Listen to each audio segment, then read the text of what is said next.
7 de la mañana con 34 minutos, 7 con 34 minutos en Punto Noticias, primera emisión. Tenemos el agrado de saludar ya con el doctor Pedro Granja, que ya está con nosotros vía telemática. Doctor, buenos días, bienvenido, gracias por acompañarnos en Punto Noticias a través de Radio Pichincha. Le saludamos a Alexis Moncayo, quien le habla, Licenia Espinel. Comencemos analizando el tema del proyecto de ley de creación de oportunidades, que a decir de varios constitucionalistas reformaría 30 cuerpos legales. Para mencionar algunos de ellos, el Código del Trabajo, del régimen laboral, la creación de un régimen laboral paralelo, la ley de régimen tributario interno, reformas a la ley del artesano, al Código de Procesos, al Código Administrativo, entre otros. Pero hay constitucionalistas también que señalan que la Corte Constitucional ya ha dicho que la unidad de materia se afecta solo si la norma es ajena al contenido temático de la ley. El Consejo Administrativo de la Legislatura, ¿qué debe hacer tomando en cuenta que este proyecto afecta, como ya lo hemos indicado, varios cuerpos legales, es decir, abarca varias materias? Desde su punto de vista legal y constitucional, ¿cómo debería actuar el Consejo Administrativo de la Legislatura? Buenos días, doctor. Buenos días, Yesenia, Alexis, gracias por la oportunidad. Es mucho más fácil someter a quien piensa que ya está sometido. Es por eso que se viene creando todo un relato histórico para venderle la idea a la gente de que no hay otra salida, de que no hay otra solución. Es más o menos entender cómo o aceptan este nuevo Código del Trabajo, que no busca derogar el primero, o se mueren de hambre. Entonces, rápidamente, antes de entrar en el tema de la unidad de materia, que por ahí entiendo que hay un idiota que está diciendo que tratando de justificar lo justificable, diciendo que no existiría ninguna inconstitucionalidad y ninguna improcedencia por ese lado. Yo le pediría que por razones de método me permita rápidamente hacer un rapidísimo vistazo, darle un rapidísimo vistazo a la gente que nos está escuchando en estos momentos, para que puedan tener claro qué dice el Código del Trabajo actual y qué dice la ley para volver al esclavismo de Guillermo Lasso y los Aparicio Pérez. Rápidamente. Primero, horas nocturnas. Se pagan con el Código del Trabajo con un 100% de recargo. Horas nocturnas, con el proyecto de Lasso, ya no existen, porque recuerde usted que la jornada se puede dividir a lo largo del día como quiera el empleador. Esto es un hecho. Segundo, horas suplementarias, que se pagan por fuera de las 8 horas legales diarias y hasta la medianoche, con un recargo actualmente del 50% según el Código del Trabajo. Con el proyecto de Guillermo Lasso, se pagarían con un máximo del 25% de recargo. Es una clara afectación a quién, a los trabajadores.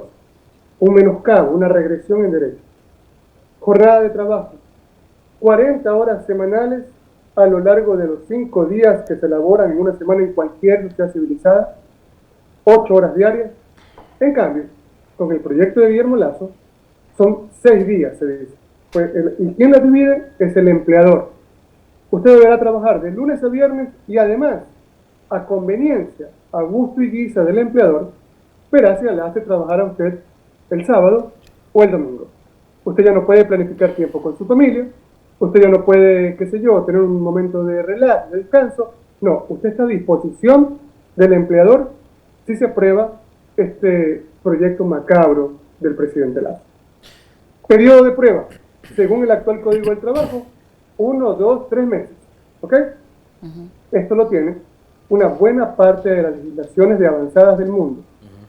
Periodo de prueba en el proyecto Lasso, 1, 2, 3, 4 años. Es decir, la hacen trabajar a usted, Yesenia, durante 3 años, 11 meses, a prueba. Y a los 3 años, 11 meses, yo me doy cuenta de que usted supuestamente no sirve y la mando a su casa. Y usted no tiene derecho a nada. ¿Ok? Vacaciones, porque se ha dicho muchísimo que es muy bueno el presidente Lasso, ¿no? Y que lucha por nuestras vacaciones. Mire, con el actual Código del Trabajo, después del 5º año, en un determinado empleo, usted tiene derecho a un día adicional de vacaciones por cada año de trabajo, después del 5º, hasta un máximo de 15 años. Estos son 15 días. Con el proyecto de Guillermo Lasso, es lo mismo, pero con un máximo de 5 días. Es decir, perdón, 20. Que no puede exceder, 5 años, es decir, 5 días de vacaciones. Aquí le están robando 10 20 años de trabajo al empleador en lo que respecta al derecho para las vacaciones. Ahora bien, se plantea por primera vez en la historia, que los trabajadores tienen que indemnizar al empleador, que lo pueda usted despedir por 13 causales establecidas en el artículo 70 del proyecto LAS. Las famosas justas causas. Como si usted faltó a la ética, es decir, usted es por ejemplo, yo lo contrato a una persona como metalmecánico, para que suelde tubos, y después como lo quiero votar sin pagarle, digo que él no tenía ética. Digo, ¿quién define la ética? Ese termómetro, cuando él es un soldador, ¿ok? Y entonces lo despiden, pero además, es el único país en el mundo que se inventa una indemnización del trabajador al empleador. El trabajador tendrá que pagar al empleador. Ahora bien, en la práctica, ¿cómo le pagaría un trabajador al empleador si el trabajador es un hombre muy pobre? Tendrían que tomar ese castigo de su liquidación. Es sin embargo, entonces se da cuenta usted que este es un mamotrete que no admite el más mínimo análisis jurídico serio. Ahora bien, cuando a usted le dicen que no, que la Corte Constitucional dijo que sí había unidad de materia, la Corte Constitucional dice muchas cosas, ¿ok? Porque entre otras cosas fueron puestos por Trujillo, ¿ok? Fueron puestos por Trujillo. Esa es una Corte ilegítima, inconstitucional, porque la vertiente que nos eligió tenía que haber sido otra, no el Consejo Transitorio de Trujillo, ¿ok? Así que la Corte Constitucional puede decir, ¿ya? No me sorprende, después del fallo contra los profesores, que fallen ahora y que digan que todo lo que dice el ACE es constitucional. No me sorprende. Pero mire, cuando usted quiere justificar lo injustificable, usted se inventa cualquier argumento. Se lo voy a hablar desde el punto de vista del amor. Si me regala un minutito más, nada más, Yesenia. Siga, doctor. Supongamos que, esto lo dice el gran Sarraiva, supongamos que Alexis ha tenido problemas con el amor de su vida, ¿ok? Se reúnen en un café para conversar y entonces Alexis le pregunta, le dice, amor, ¿ya no me quieres más? No, ya no te quiero más. Pero nada. Pero un porcentaje, un 15%, no te quiero. Y cuando yo me acerco a ti, no te provoca besarme, no, me provoca asco, escupirte, me dan ganas de matarme, ¿ok? No te quiero. Pero, ¿y no te acuerdas nada de lo que hemos vivido? No sé, yo un viaje. Sí, me acuerdo cuando fuimos a Montañita. Y no quisieras volver a estar conmigo. No, me gusta otro, me gusta la selección de Nigeria, me gusta el lechero, me gusta el policía de la esquina, me gusta tu hermano, pero tú no me gustas. No. Ok, Alexis se va y conversa con Yesenia. Y usted le pregunta, ¿cómo te fue con esta persona? Y Alexis le dice, bien. Ah, sí, ¿cómo bien? Pues mira, me dijo que se acordaba cuando fuimos a Montañita.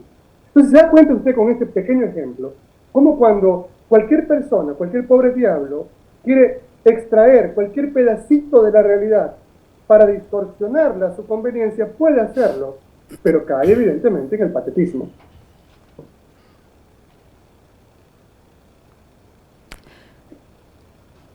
No sé, le escucho. Doctor, entonces, ¿el CAL qué debe hacer? ¿Debe rechazar de entrada este proyecto? Sí, porque hay un artículo que es el 56 de la Ley Orgánica de la Función Legislativa que claramente dice que cuando el proyecto, por ejemplo, tiene inconsistencias con el contenido programático de la Constitución, como este lo tiene, te voy a decir por qué. Número uno, no pueden existir, mi querida Yesenia, dos códigos penales en ninguna sociedad civilizada, ¿ok? Entonces, salvo que usted viva en una tribu, ¿ya? Tanto hablan de los Estados Unidos y quieren vivir en Francia y quieren vivir en Alemania, pero al final quieren andar con un hueso en la cabeza, ¿ya? No pueden existir dos códigos penales. No pueden existir dos códigos tributarios, aunque en el Ecuador hay uno para los pobres y otro para los ricos, que generalmente evaden. Entonces, tampoco pueden existir dos códigos del trabajo. Lo que está planteando el presidente Lasso es, al final de cuentas, un nuevo código del trabajo. No explica cómo es que van a entrar en vigencia ciertas normas sin reformar otras que en el Código del Trabajo dicen exactamente lo contrario. Al final tendríamos, esto es un hecho, que una norma nos dice, nos permite, lo que otra nos prohíbe y viceversa. En derecho, esto se conoce como antinomia. Mire, yo soy un ignorante, pero dos o tres cositas de derecho creo que sé. o por ahí descubro, aprendo, trato de escarbar. Y no se puede vivir en una permanente antinomia, en un choque, en una colisión de leyes, pero en el caso de que éstas se produzcan, Yesenia, cualquier juez, frente a un conflicto de esta naturaleza, tiene que resolver a favor de la ley, de la norma, que más favorece la efectiva vigencia de los derechos del trabajador, entendido como la parte más débil de la traba laboral. Es decir, no sé qué sentido tendría aprobar este proyecto de Guillermo Lasso cuando, en el fondo, él sabe que con jueces verdaderamente constitucionales de derecho, le van a terminar rechazando cualquier tipo de estipulación en este sentido. Pero además, Yesenia, Alexis, hay algunas cosas que son particularmente importantes, ¿no? Por ejemplo, en el caso fortuito fuerza mayor, actualmente, por cierre del negocio, se le paga al trabajador un salario por cada año de servicio más desahucio. Con el proyecto de Lasso se paga un desahucio del apenas 15%, sin control previo, ni informe de autorización o justificación. Es decir, tiene una cantidad, es un Frankenstein normativo, una cantidad de cosas que realmente asustan. Pero además, también quiere regular la parte tributaria. Y entonces la reforma Aparicio Caicedo grava con IVA material complementario que se comercializa conjunto con los libros. Eso no le dicen a la gente. Grava con IVA los focos LED, grava con IVA los vehículos eléctricos particulares, ¿ok? Las cocinas eléctricas y las ollas para las cocinas de inducción. ¿Quién usa eso? La gente del pueblo. Los sistemas eléctricos de calentamiento de agua, que generalmente se usan más en Quito que en Guayaquil. Y esto lo usa el pueblo. Pero además, y esto realmente asusta, grava con IVA los paneles solares y las plantas para el tratamiento de aguas residuales. Imagínense usted, de carambola, nos dicen, el medio ambiente a nosotros nos interesa un pepino. Nos interesa un pepino el bienestar de la gente. Vamos a quitarle los pocos derechos que tenían los trabajadores para favorecer a los grandes grupos de poder de Yesenia, y esto evidentemente es burlarse del diablo. Doctor, para seguir hablando sobre las ilegalidades o inconstitucionalidades que contendría este proyecto de ley, usted ha hablado sobre que, digamos, en ninguna parte del mundo es posible o es factible que dos códigos laborales con distintos, digamos, enfoques puedan coexistir. ¿Qué pasa entonces con el contenido de este proyecto de ley? Un proyecto de ley que tiene más de 340 artículos, que además llega con carácter de económico urgente y que aborda tema tributario, que reforma temas laborales, que aborda diversos temas. Cuando la propia Constitución, en concordancia con la Ley Orgánica de la Función Legislativa, dice que todo proyecto de ley enviado a la Asamblea debe tener o contener una sola materia. ¿Qué pasa ahí entonces? No, podría contener ciertamente diversas materias siempre y cuando sean concordantes en el fondo y en la forma, pero en el caso evidentemente no lo es, porque está reformando al menos 32 leyes diversas.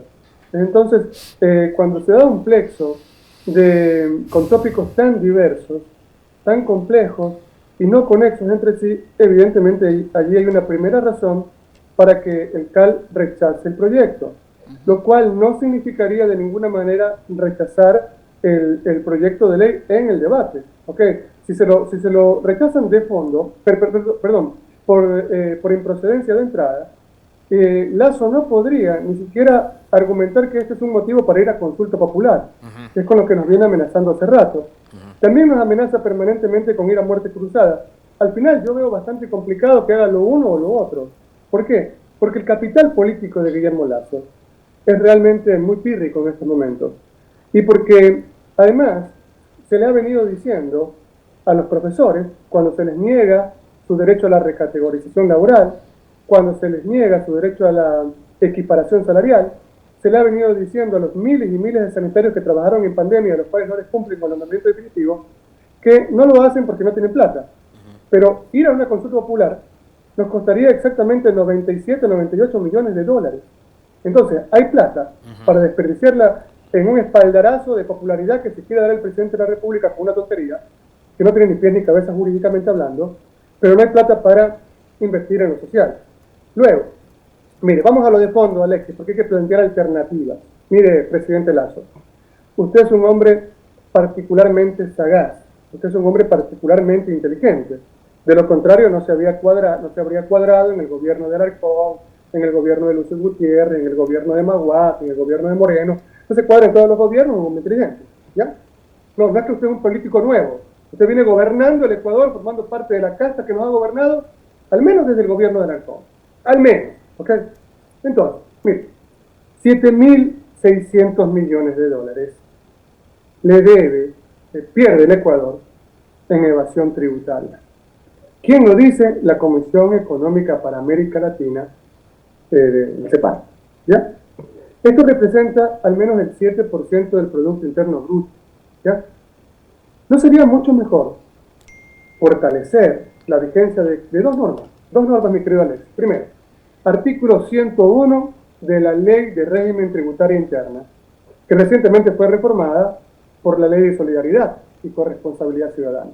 Y otro articulito que es importante fortalecer, hablar en todos los medios, debería hablar Ecuavisa, Teleamazonas, El Universo, El Comercio, de esto, que es el artículo 5 del Reglamento para la aplicación de la Ley de Régimen Tributario Interno, que habla de las sanciones que se le debe imponer a todos esos grupos económicos que todavía tienen cuentas o todavía tienen relaciones con paraísos fiscales.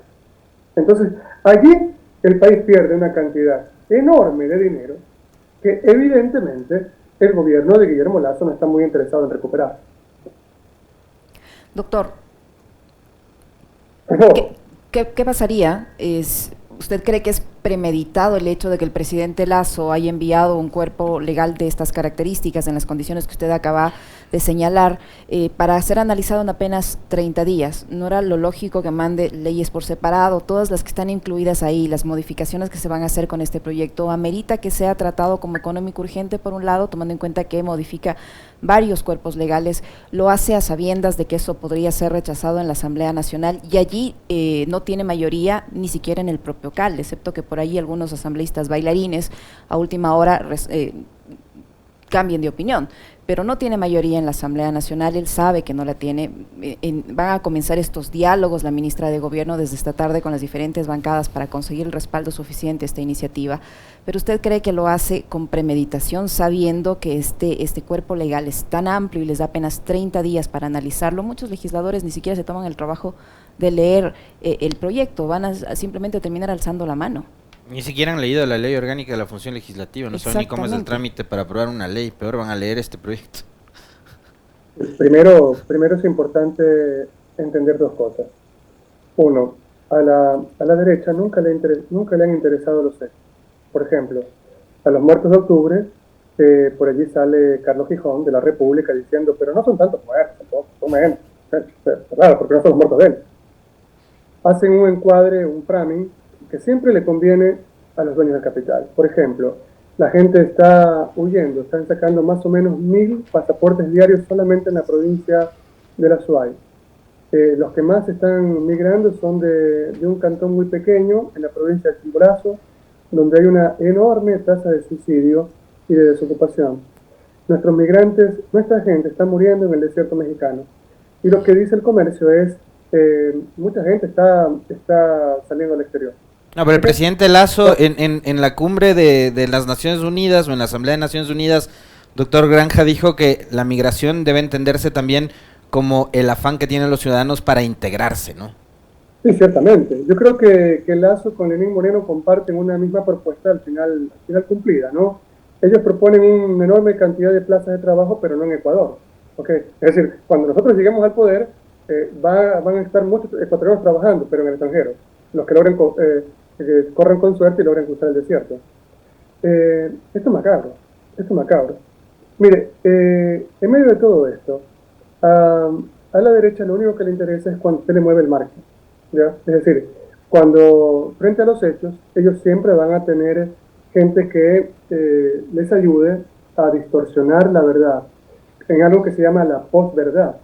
Agarran cualquier pedacito de un fenómeno muy complejo para distorsionarlo y están tan cómodos en el caos que en lugar de tratar de criticarlo y de enrumbarlo, prefieren decorarlo.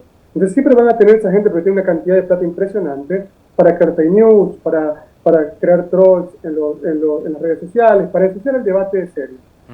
Pero en medio de todo eso, Guillermo Lasso se encuentra en una grave encrucijada. Porque por más que, supongamos que le aprueban el proyecto, supongamos que va adelante con eso, él sabe que no cuenta con respaldo popular. Él sabe que es un arma de doble filo la velocidad de las comunicaciones. Actualmente no existe nadie, prácticamente, que no esté participando en algún grupo de WhatsApp y no está solamente escuchando lo que dice Dajib todos los días y Mawad en Ecuavisa, sino que también nos escuchan a nosotros. Y a partir de allí, yo creo que cuando uno les empieza a hacer caer todas las mentiras, Lasso sabe que el otro escenario que tiene, el escenario más seguro, es que la gente va a estar en las calles. Y cuando la gente salga a las calles, no va a existir, esto yo lo vengo diciendo con mucha pena hace varias semanas, no va a existir fuerza humana que los pare. ¿Ok? Así es que sí, seguramente hay algún trasfondo. Usted sabe que la derecha es particularmente demoníaca. Esta gente vive en un permanente infierno. Pero ahí la gente que va a salir a las calles, doctor Granja, y creo que sí, o sea, me parece que hay que tener claro eso.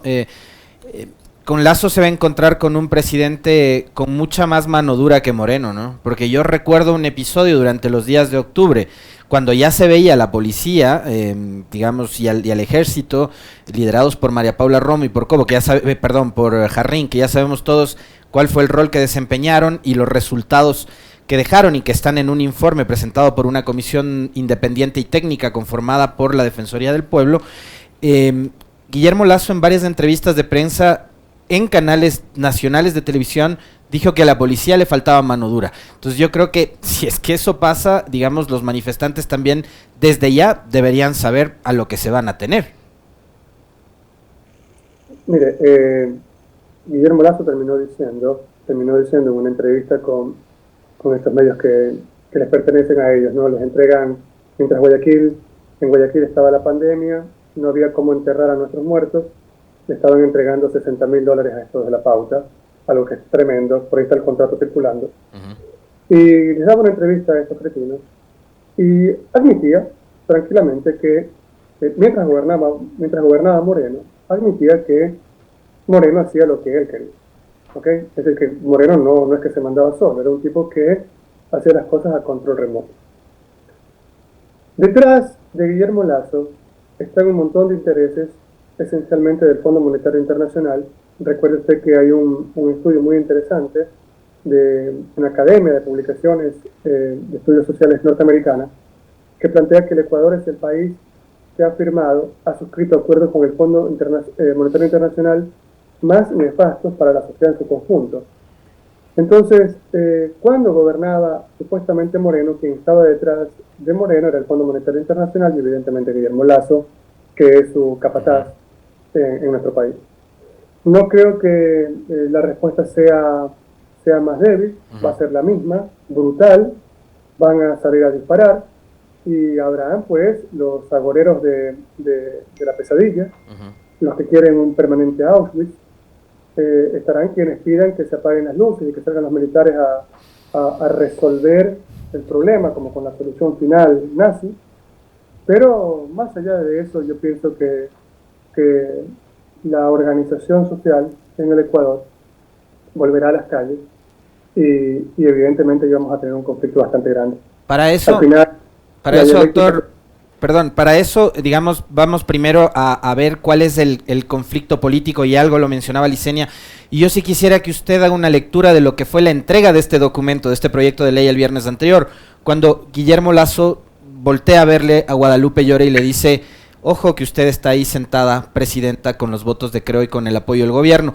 Y hay un antecedente adicional, ¿no? Que es aquel discurso timorato, tibio, de la señora Zori durante su posesión el 15 de mayo, donde temblando le da las gracias a Lasso por haberle permitido ser a ella presidenta de la Asamblea.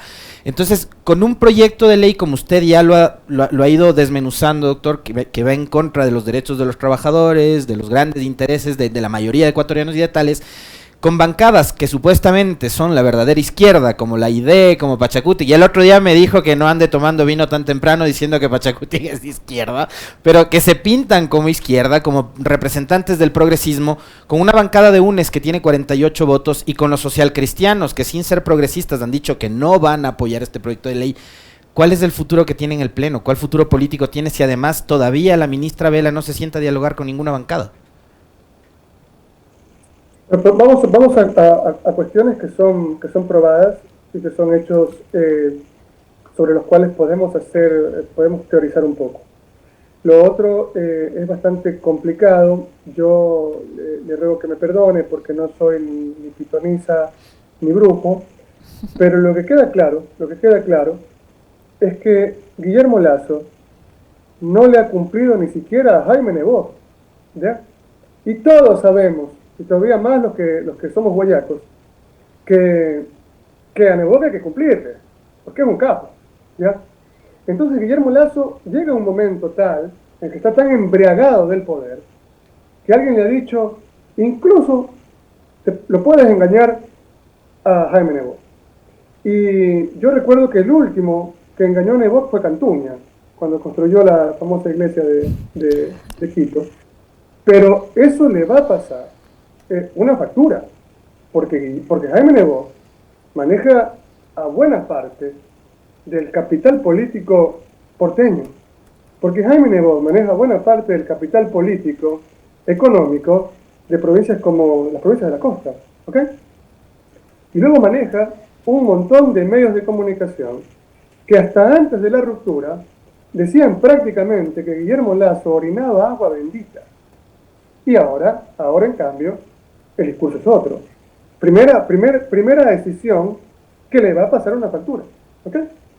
Segundo, Guillermo Lasso dijo que iba a cumplir con los profesores y con los médicos.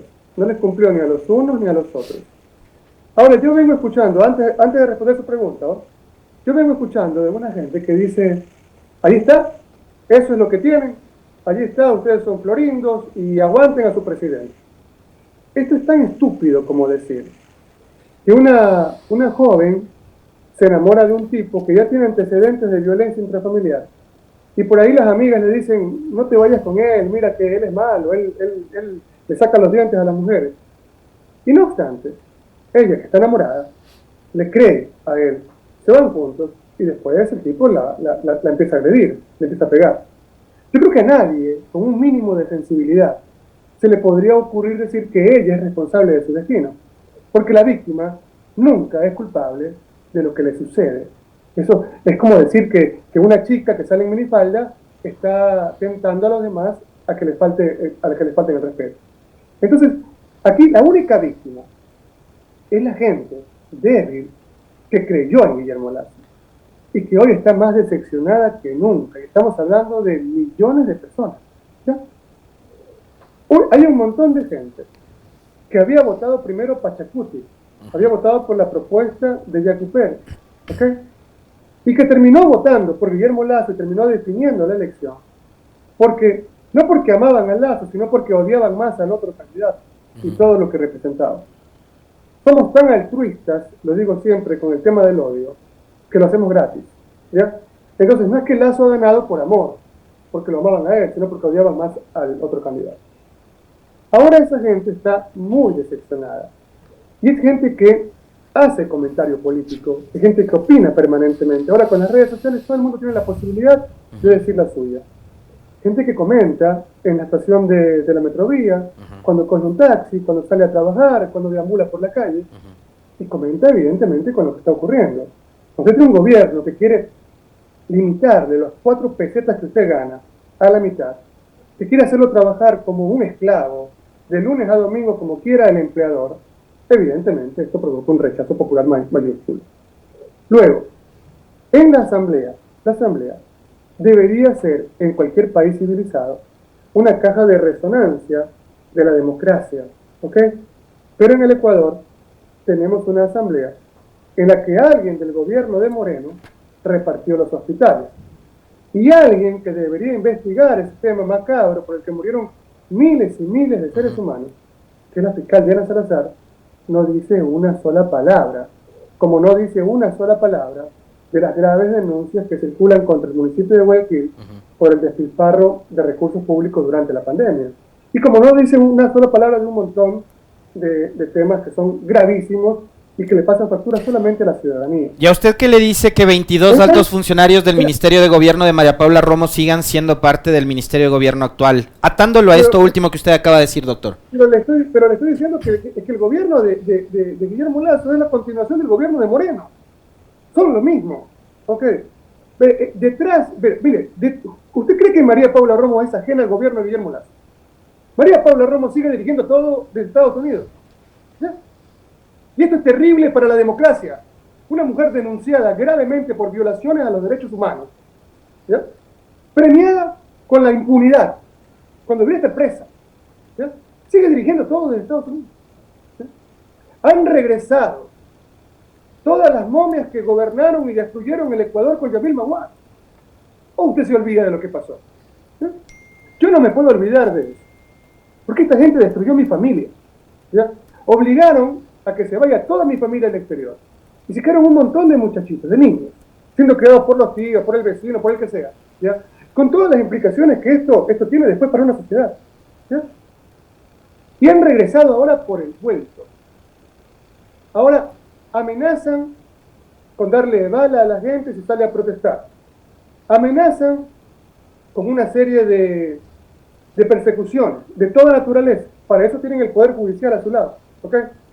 Y volviendo al tema de la asamblea, como usted tiene una asamblea llena de ratones, con unas colas de deporte, evidentemente los ratoncitos tienen mucho cuidado, ¿no es cierto? Porque viene un gato de cualquier naturaleza y apenas les ponen la patita, entonces los ratones se quedan callados. Estamos hablando de una asamblea que es heredera de la misma que está involucrada en el reparto de los hospitales. Es que es importante, ¿no? Llega esta nueva asamblea y se olvidan de mandar el informe de CEL y le echan la culpa a la secretaria. Llega esta nueva asamblea y empiezan a gastarse un montón de plata, gastan $600 en un sándwich, quieren dormir, quieren ponerse por primera vez perfume, quieren aprender a comer con manteca, perdón, con aceite cuando comían con manteca, se olvidan que son pueblo, ¿ya? Entonces compran carros de lujo y lo primero que hizo Guillermo Lasso, por una razón de método, porque aquí hay asesores gringos, hay asesores europeos detrás de Lasso, en esta forma de convertirnos nuevamente en una colonia, que lo primero que le dicen es: dispara, abre la metralleta con gente de la misma asamblea contra Guadalupe Llori. Guadalupe Llori, que entiendo tiene una glosa cuando era funcionaria pública en la Amazonía, y que cuando esta glosa existía durante el gobierno de Correa, todos los que ahora la atacan decían que era una heroína. Y ahora de pronto aparece nuevamente la glosa bailando. Y entonces prácticamente a esta mujer la empiezan a presionar de tal manera que ya rayaría en el chantaje. Con Villavicencio a la cabeza. Villavicencio viene a convertirse en el alfil que tiene el gobierno dentro de la asamblea. Así lo identificó Salvador Quispe en este espacio hace algunos días atrás. Sí, Salvador Quispe es muy cercano a la derecha. O sea, yo no le creo ni cuando dice la verdad. ¿Y Villavicencio es cercano a quién? No lo sé. Yo lo que pienso es que, mire, yo creo que acá hay gente que está en otro nivel. Acá hay gente mucho más inteligente, ¿ya? Acá detrás de esto, ¿ya?, hay asesores internacionales de altísimo nivel, ¿ya?, que están detrás del gobierno de Guillermo Lasso. Entonces, habrá alguno que es portavoz, hay alguno que supuestamente da la cara para que la cosa se vea criolla, pero detrás del gobierno de Lasso evidentemente hay intereses muy grandes de transnacionales que, entre otras cosas, se benefician en el pago de las obligaciones fiscales cuando no se hace un control de las transferencias. Mire, mi querido Alex, yo vivo en Italia, trabajo con gente de Alemania, con gente de Italia, fundamentalmente en combate al crimen organizado. Me he preparado en esto durante varios años. Nosotros tenemos claro que a la 'ndrangheta, que a la Cosa Nostra, que a las camorras italianas, usted no la golpea capturándole 2 o 3 personas. Usted solamente las puede golpear cuando les toca el bolsillo. Es decir, cuando va directamente hacia un análisis, hacia un metaanálisis de lo que significa el lavado de activos, de lo que significa la evasión fiscal. Es allí donde hay que vencer a las mafias. Y en Ecuador hay mafias muy grandes que no pagan impuestos, que le deben 7.600 millones de dólares al Estado ecuatoriano. Con eso tendríamos los mejores hospitales del mundo, tendríamos escuelas de calidad, tendríamos profesores mejor pagados, tendríamos gente con trabajo, pero eso no quiere tocar la derecha. No le interesa tocar tampoco a la izquierda, que también gobernó 10 años, y entonces estamos como estamos. Doctor, usted que habla ahora de la seguridad, ¿cómo evalúa usted el paso del señor Fausto Cobo por la SNAI, el tema carcelario? Hemos visto que ahí, no sé si pasó sin pena ni gloria, pero le dejo a usted que sabe de la seguridad que evalúe este tramo de la gestión del señor Fausto Cobo y el hecho de que lo pongan a él ahora a dirigir este centro de inteligencia, el CIES, y que vuelvan a poner a un militar a cargo del SNAI, ya con la experiencia que tuvimos con un militar también a cargo del sistema de rehabilitación. ¿Cuál es su opinión al respecto? Mire, le voy a decir con toda la sinceridad del mundo, yo siento mucha pena por Guillermo Lazo. He venido diciendo que él no sabe qué hacer con el poder. Es un hombre tan pobre que solamente tiene plata, que vive en un permanente infierno, porque el infierno, Yesenia, es no sentir amor por los demás. Y siento pena por él, porque me imagino en las noches, ¿no? Y que, le dicen, Guillermo, hay que elegir a alguno de los que te rodean para ir a un centro de inteligencia. ¿Qué hago? Lo pongo a Paricio Caicedo, o lo pongo a Fausto Cobo, para un centro de inteligencia. Mire, el narcotráfico es un concepto político. ¿Sí? Es un concepto político que tiene vigencia plena en un país como Ecuador, que hace rato no es un puerto de simple tránsito de lo que significa sustancias sujetas a fiscalización. Ecuador es hace mucho una especie de gasolinera, de una estación de servicio, en donde los carteles mexicanos, carteles albaneses, carteles italianos, llegan y en una estación de servicio, ¿qué hace usted, Yesenia? Usted puede llegar, puede ir a comer, meter gasolina, va a comprar algo para beber, ¿okay? Utiliza el baño, es decir, usted tiene allí prácticamente un oasis en medio del desierto. Eso es Ecuador. Quien no sabe analizar estas variables, evidentemente está perdido en la situación.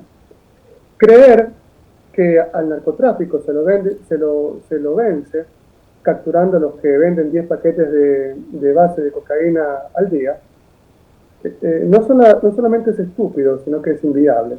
¿Ya?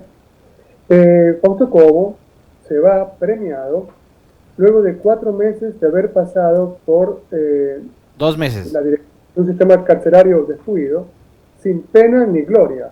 Perdón, con más pena que con gloria. Mire usted solamente la cárcel de la Tacunga, está totalmente rebosada de basura. ¿Ya? Se decía que con este señor, que es prácticamente como Terminator, ya no, las mafias no iban a hacer nada en las cárceles. No, tiraron hasta bombas con drones. ¿Ya?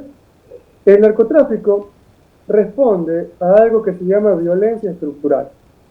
Y en una ciudad como Guayaquil, evidentemente, que además es un puerto muy importante para estar en un paralelo geográfico bastante interesante para poder llegar a los puertos italianos, para poder llegar a los puertos albaneses, evidentemente Guayaquil se ha convertido tristemente en los últimos años, nosotros lo veníamos advirtiendo, ¿okay? Veníamos anticipando el futuro triste de Guayaquil, se ha convertido en tierra fértil para esta gente. Imagine usted rápidamente, nunca le escuchamos decir a Fausto Cobo que mientras un kilo, un aparato, que así habla la mafia, de cocaína, cuesta en el Perú aproximadamente $800, en Guayaquil ya cuesta 2.300, pero en cualquier puerto alemán cuesta $56.000. ¿Cómo parar entonces este tipo de actividad criminosa? Para eso se necesita verdaderos criminólogos, y no gente que estaba, qué sé yo, jugando al vóley en una institución castrense. Doctor, para cerrar, porque se nos termina el tiempo, nos hemos extendido más de la cuenta porque siempre quedan temas con Pedro Granja. Pero es increíble cómo pasa el tiempo. Te van a cerrar la radio, ¿ah? ¿Ah? Te van a cerrar la radio por invitar. No diga eso, por favor. Ya dijo que no es pitonizo, así que no se cumpla eso. No, Oiga, no, se presentó hace algunos días atrás de parte de organizaciones sociales y de familiares pedidos de amnistía en la Asamblea para algunos de los perseguidos por lo sucedido en octubre, perseguidos políticos por lo sucedido en octubre. Yo quisiera que más allá de los personajes, usted le diga a la audiencia, doctor Granja, en qué consiste la amnistía, cómo opera esta figura y si podría ser aplicable en estos casos. Sí, primero que nada, utilicemos una balanza rápidamente. Exactamente lo que sucede en el Ecuador después de octubre del 2019. Por ahí vemos a la hermana de Cinta Viteri, que actualmente es asambleísta, que con un lenguaje bastante cantinflesco se burla de los muertos de octubre. Es una persona que cuando le preguntaron qué es una carta de intención del Fondo Monetario Internacional, prácticamente nos remitió al Chavo del Ocho cuando decía que las aguas de Jamaica sabían a limón, pero eran de tamarindo, más o menos. Yo no creo que lo de la derecha sea pensar. Ellos generalmente son de actuar, y cuando actúan lo hacen sin guardar las formas. Si nos ponemos una balanza, quienes deberían estar presos por lo que ocurrió en octubre fueron los que dispararon a un pueblo indefenso. Los que deberían estar presos por lo de octubre deberían ser quien pagaba deuda externa, mientras en Guayaquil la gente literalmente se moría dentro de sus casas o en media calle. Yo recuerdo una mañana, mi querido Alexis, bastante extraña. Salí al patio de mi casa, yo estaba en Guayaquil durante la pandemia, esta fase de marzo del 2020. Y le puedo garantizar algo que si usted le pregunta a cualquier guayaco serio, le va a decir lo mismo que yo le digo. Hacía mucho sol y la ciudad entera apestaba a cadáveres, a nuestros muertos. Y mientras eso ocurría, alguien repartía los hospitales. ¿Ya? Entiendo que están por Estados Unidos. Como también está en Estados Unidos Ceballos. Como también está en Estados Unidos el famoso Títere Muñoz. ¿Ya? Porque les abren las investigaciones cuando ya se han ido. ¿Okay? Es como que los llamaran. Sí, ya estás en Miami. Ok. ¿Y cómo estás, papaito? Ah, sí, estoy muy bien. Ahora sí, verás que te voy a abrir una investigación previa, que va a durar 5 años y no te vamos a hacer nada. En medio de todo eso, se pagaba al Fondo Monetario Internacional. Esa gente debería estar presa. La gente que disparó y que asesinó jóvenes en octubre debería estar presa. Quienes, en cambio, salieron a defender la vida son los que son criminalizados. Es evidente que cuando se da una situación de esta naturaleza, estamos hablando de perseguidos políticos. Cuando una persona es perseguida política, la amnistía es una figura que los blinda de alguna manera y que permite que recuperen su libertad.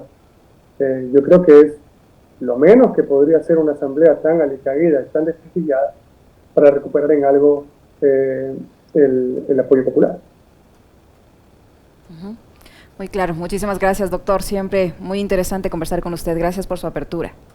Sí, muy amable, doctor. Solo quisiera despedirme pidiéndole perdón a la gente que me ha escuchado, porque yo soy un ignorante que siempre quiere aprender. En cambio, los abogados de Guillermo Lazo ellos quieren enseñar, pero para eso hay que primero leer un poquito. Gracias.